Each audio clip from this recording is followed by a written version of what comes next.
তেওঁৰ নিৰুদ্দেশ নাই হোৱা, তেওঁ ঘৰতে আছে। আৰু টকা কেনেকৈ তাৰ একাউণ্টলৈ আহিব? যি নেকি সি 50 টকা 100 টকা বায়েকহঁতক খোজে, তাৰ একাউণ্টলৈ কেনেকৈ ইমান টকা আহিব? আৰু এটা কথা উল্লেখনীয় যে তিতাবৰ OC আৰু SPৰ মাজত কথা মিল নাই। কালি আমি যেতিয়া থানাত উপস্থিত হওঁ, তেতিয়া OCক মই দীপাংকৰ বায়েক হিচাপে কৈছোঁ, যদি দীপাংকৰে ভুল কৰিছিলে তেতিয়া আপোনালোকে এৰেষ্ট নকৰিলে কেলৈ? তেতিয়া তেওঁ কৈছে যে দোষী হ'লেহে এৰেষ্ট কৰিম, সেইষাৰ বুলি কৈছে। তাৰ পিছতে পাইছোঁ SP এটা চেনেলৰ জৰিয়তে তেওঁ কৈছে যে এইবোৰ আলফাৰ লগত জড়িত আছে, তাৰপৰা কিবা ব্যৱসায় কৰিছে বুলি কৈছে মৰাণস্থ। যদি আছিলে ব্যৱসায় কৰিছিলে তেতিয়াহ'লেতো তেতিয়া প্ৰমাণিতই হৈছিলে, তেওঁক এৰেষ্ট কৰিব লাগিছিলে। এইটো সম্পূৰ্ণ কথাটো মিল নাই তেওঁলোকৰ। ইয়াত মানে তেওঁলোকৰ ভুল আছে, দুয়োজনৰ গাতে ভুল আছে আৰু সম্পূৰ্ণ কিবা এটা তেওঁলোকে কৰিছে। কিন্তু উচিত ন্যায় হওক, উচিত তদন্ত হওক, তাৰে কামনা কৰিছোঁ। ভৱিষ্যতৰ পৰিয়াল আছে, মোৰ বৃদ্ধ পিতৃ মাতৃ আছে। যদি আজি মোৰ ভাই জীয়াই থাকিলেহেঁতেন নিশ্চয় তেওঁলোকক পোহপালন কৰিলেহেঁতেন। আৰু আমাক এটা সংস্থাপন লাগিবই, মোৰ মা দেউতাৰ ভৰণ পোষণ কৰিব লাগিবই। যদি তাৰ গাত ভুল আছে তেওঁলোকে প্ৰমাণ কৰি দেখুৱাওক, ৰাজহুৱা কৰক। কিয় তেওঁলোকে কৰিব পৰা নাই? যদি কৰিব নোৱাৰে কিয় তেতিয়াহ'লে ভুৱা প্ৰচাৰ কৰি আছে?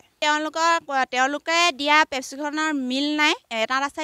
এখনত আছে দীপাংকৰ দাস, এখনত আছে দীপাংকৰ গগৈ।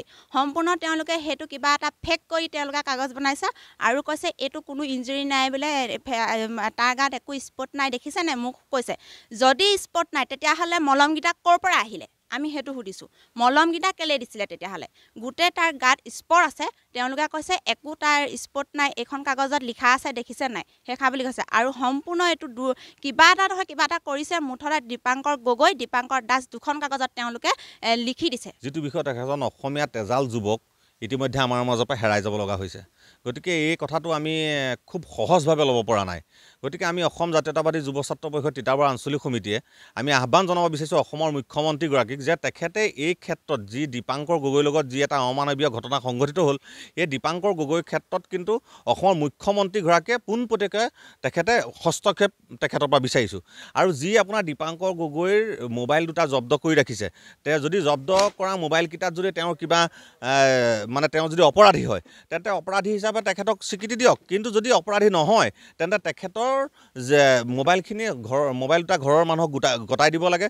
আৰু যোৱাকালি আমাৰ SP মহোদয়ে এতিয়া সংবাদমেলত কৈছে যে তেখেতৰ ঘৰৰ যি ৰেচন কাৰ্ডখন ঘূৰাই দিয়া হ'ব বুলি কোৱা হৈছে। তেখেতে ইয়াত তিতাবৰ থানাৰ লগত মানে কথা পাতি ঘূৰাই দিয়া হ'ব বুলি কৈছে। কিন্তু আজি পৰ্যন্ত তিতাবৰ থানাই নিশ্চয় তেখেতসকলক লগ ধৰা নাই বুলি গম পাইছোঁ যে ৰেচন কাৰ্ডখনৰ বিষয়ে।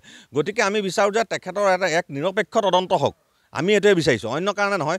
যদি দোষী হয় দোষী আছে, যদি দোষী নহয় তেন্তে নিৰপেক্ষ তদন্ত হওক। আৰু এই অমানৱীয় ঘটনাটোৰ লগত, কাণ্ডৰ লগত যিসকল জড়িত হৈ আছে তেখেতসকলক কিন্তু কঠোৰতকৈ কঠোৰতম শাস্তি প্ৰদান কৰিবৰ বাবে আমি আহ্বান জনাইছোঁ।